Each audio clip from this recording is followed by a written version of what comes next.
نحمده ونصلي ونسلم على رسوله الكريم والحمد لله رب العالمين اما بعد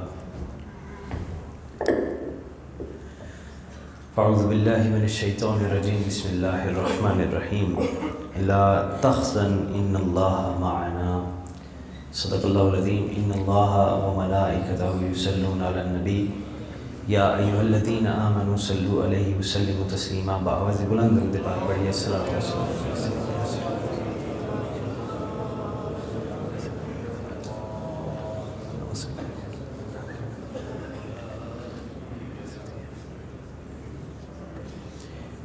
خدا نے مرتبہ بالا کیا صدیق اکبر کا،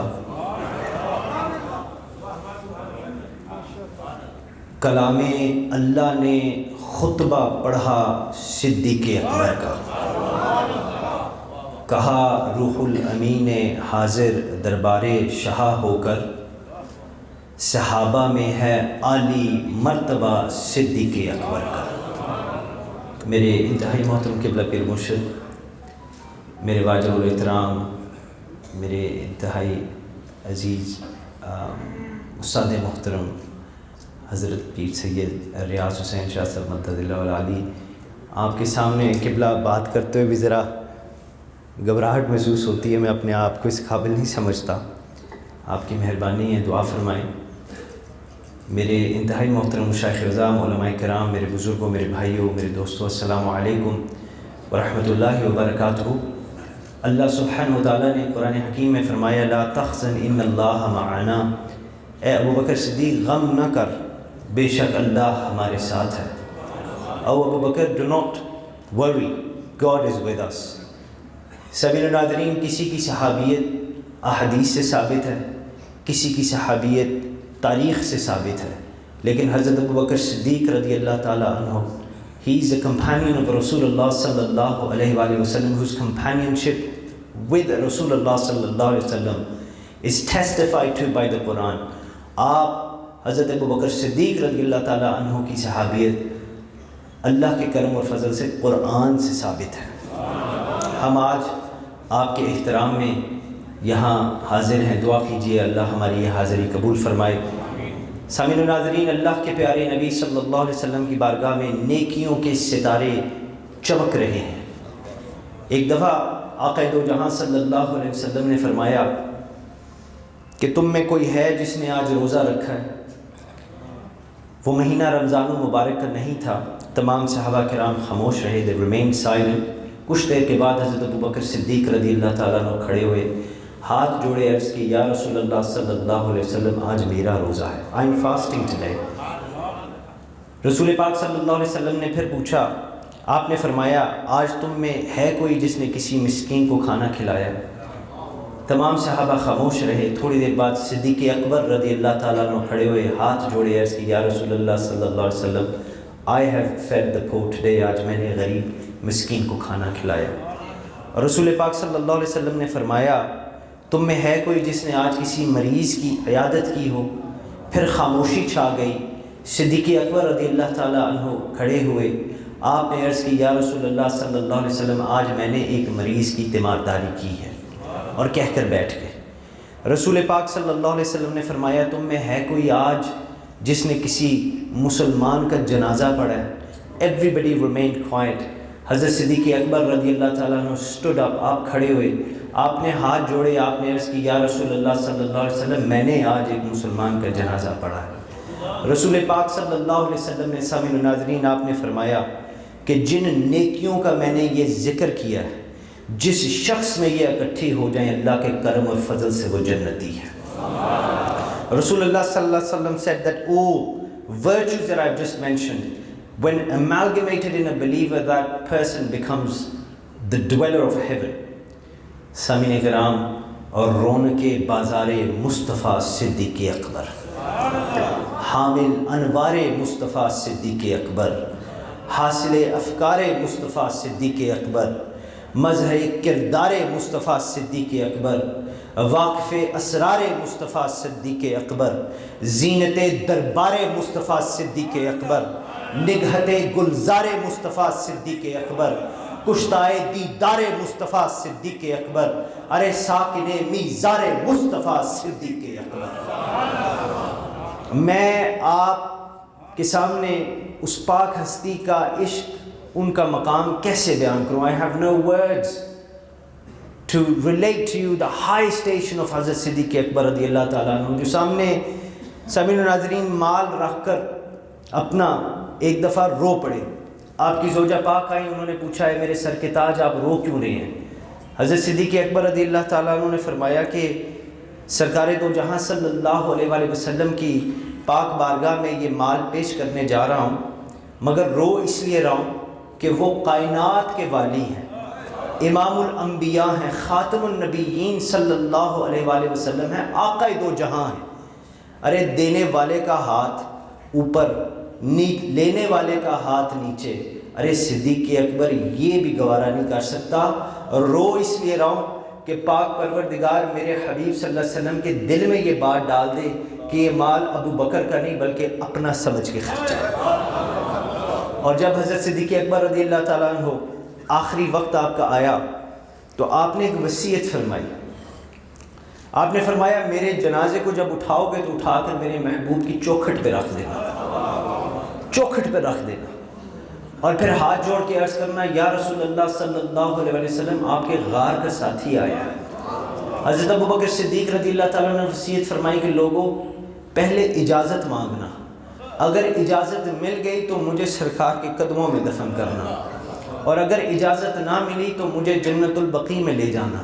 لیکن میرا وجدان یہ کہتا ہے کہ صدیق اکبر رضی اللہ تعالیٰ عنہ آپ کا اندر سے یہ ایمان تھا کہ میرے مصطفیٰ کریم صلی اللہ علیہ وسلم کے ساتھ میرا جو عشق ہے وہ سچا ہے۔ He knew in the hearts of his hearts that his love for Rasulullah sallallahu alaihi wasallam was genuine and true in all respects, one that had stood the time, the test of all time۔ اور یہ آواز حضرت ابو بکر صدیق رضی اللہ تعالیٰ عنہ کے دل میں گونج رہی ہوگی، لجپال پریتا توڑ دینا جدی باں پکڑن کدی چھوڑ دینا۔ ارے ضرور سرکار مدینہ صلی اللہ علیہ وآلہ وسلم صدیق اکبر رضی اللہ تعالیٰ عنہ کو اپنے قدموں میں جگہ دیں گے، دور نہیں کریں گے، اور آپ رضی اللہ تعالیٰ عنہ کو پھر حضور پاک صلی اللہ علیہ وسلم کے قدموں میں ہی دفن کیا گیا۔ اور بھائیو یہ وہ مقام ہے جس کے بارے میں فرمایا ما بین بیتی و منبری روضۃ من ریاض الجنہ۔ رسول پاک صلی اللہ علیہ وسلم نے فرمایا کہ میرے گھر اور میرے ممبر کے درمیان جو جگہ ہے یہ جنت کا ٹکڑا ہے، اور یہ جگہ صدیق اکبر رضی اللہ تعالیٰ عنہ کو نصیب ہوئی۔ یہاں میں بڑی احتیاط سے ایک بات کہنا چاہتا ہوں کہ شاید کچھ ذہن اس بات کو تنقیدی نگاہ سے دیکھیں، some minds may be skeptical about this، مگر میں اپنے ایمان اور عشق کی بات کروں گا جو میرے شیخ اور مرشد اور میرے استاد محترم کی تعلیم ہے۔ اللہ کے فضل و کرم سے شیخ اور مرشد کا جو تعلق ہوتا ہے یہ صرف شیخ مرید، اور اللہ کے فضل و کرم سے اللہ ہی جانتا ہے کہ شیخ اور مرید کا تعلق کس طرح ہے۔ عشق صدیق اکبر رضی اللہ تعالیٰ عنہ جو ہے نا، اس ذات کے گواہ خود رسول پاک صلی اللہ علیہ وآلہ وسلم ہے۔ پیر اور مرید کا تعلق میرے بھائیوں بہت گہرا ہوتا ہے۔ جب امام راضی رحمۃ اللہ تعالیٰ علیہ کا وقت نزاع آیا تو ابلیس آ گیا، اس نے آ کے کہا راضی اپنے رب کے ہونے کی دلیل دو۔ امام راضی نے دلیل دی، اس نے رد کر دی۔ آپ نے دوسری دلیل دی، اس نے رد کر دی۔ آپ دلیل پر دلیل دیتے گئے، وہ رد پہ رد کرتا گیا، حتیٰ کہ زندگی کا آخری لمحہ، زندگی کی آخری سانس آ گئی۔ امام راضی کا ایمان بس ڈولنے والا ہی تھا کہ آپ کے پیر و مرشد جو اس وقت ہزاروں میل دور بیٹھے، دور بیٹھ کر آپ نے صدا لگائی راضی تو اس کو یہ کیوں نہیں کہتا کہ میں بغیر کسی دلیل کے اپنے رب کو مانتا ہوں۔ The Shaykh of Imam Razi came to the aid of his most beloved murid at the most delicate and precarious moment of his life when he was at the doorstep of death. He said, his Shaykh said, sitting thousands of miles away, Razi, say to Iblis that I accept and I believe in Allah subhanahu wa ta'ala without any reason, without any evidence. اسی لیے تو اقبال نے کہا عقل کو فرصت نہیں تنقید سے، ارے عشق پر ایمان کی بنیاد رکھ۔ ہمارے ایمان کے لیے میرے بھائیوں اتنا ہی کافی ہے کہ ہم صدیوں سے اللہ کی بارگاہ میں رو رو کر سرکار دو جہاں صلی اللہ علیہ وسلم کی بارگاہ میں حاضر ہوتے ہیں، اور مدینہ رسول صلی اللہ علیہ وسلم جب ہم پہنچتے ہیں تو اللہ کے حبیب صلی اللہ علیہ وسلم کے ساتھ حضرت ابوبکر صدیق اور حضرت عمر فاروق اعظم رضی اللہ تعالیٰ عنہ کو پاتے ہیں، گنبد کے نیچے وہ آرام فرما رہے ہیں۔ ہمیں کسی دلیل کی ضرورت نہیں ہے، let me make that abundantly clear، ہمیں کسی ریزن، کسی دلیل کی ضرورت نہیں ہے۔ ہم اللہ کے فضل و کرم سے، اپنے مرشد اور اپنی استادوں کی نگاہ کرم سے ہم عاشق مصطفیٰ ہیں، جو آپ صلی اللہ علیہ وسلم کی ذات اقدس کے ساتھ نسبت رکھتے ہیں، ہم ان سے بھی عشق کرتے ہیں۔ اور صدیق اکبر رضی اللہ تعالیٰ عنہ کی سامعین و ناظرین وہ ذات ہے جن کے بارے میں اللہ فرماتے ہیں لا تحزن ان اللہ معنا، قرآن بولا ثانی اثنین اذ ہما فی الغار، اللہ نے قرآن میں فرمایا رضی اللہ عنہم ورضوا عنہ، یہ وہ ہستی ہے ارے جن کو اللہ کے حبیب نے اپنے ساتھ کے لیے اپنے مزار کا ساتھی بنایا۔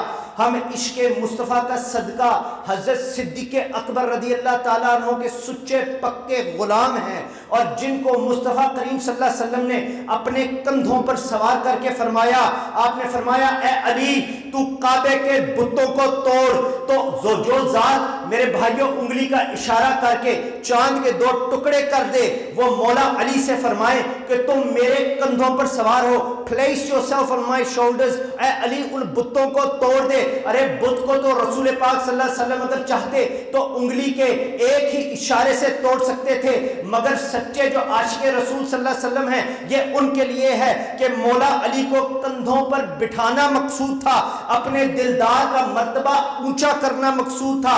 میرے بھائیوں ہمیں کوئی دلیل نہیں چاہیے، ہمیں کچھ بھی نہیں چاہیے، بس اتنا یاد رکھو ارے جن سے میرے حبیب نے محبت کی، جن سے میرے رسول نے عشق کیا، ہم ان کے غلام بھی ہیں، ہم ان سے عشق بھی کرتے ہیں اور اللہ کے فضل سے ان سے محبت بھی کرتے ہیں۔ My beloved brothers, do not ask for any reason, any evidence, any reference to love those that Rasulullah sallallahu alaihi wasallam loved. It is enough for us to love Hazrat Abu Bakr Siddiq because Allah's Habib loved Hazrat Abu Bakr Siddiq. It is enough for us to love Hazrat Maula Ali Karamullah Wajhul Kareem because Rasul Pak sallallahu alaihi wasallam loved Maula Ali Karamullah Wajhul Kareem. یہ وہ ہستیاں ہیں کہ ادھر غار میں سانپ ایڑی کو ڈس رہا ہے، خدا کے حبیب کو گود میں لٹایا ہوا ہے، اور بات کو میں بس سمیٹنے لگا ہوں۔ جب سانپ کے ڈسنے کی وجہ سے حضرت ابوبکر صدیق کا پاؤں نیلا ہونا شروع ہوا تو آنکھوں سے درد کی شدت سے آنسو بددعا کے مکھڑے پر گرے تو عشق بولا۔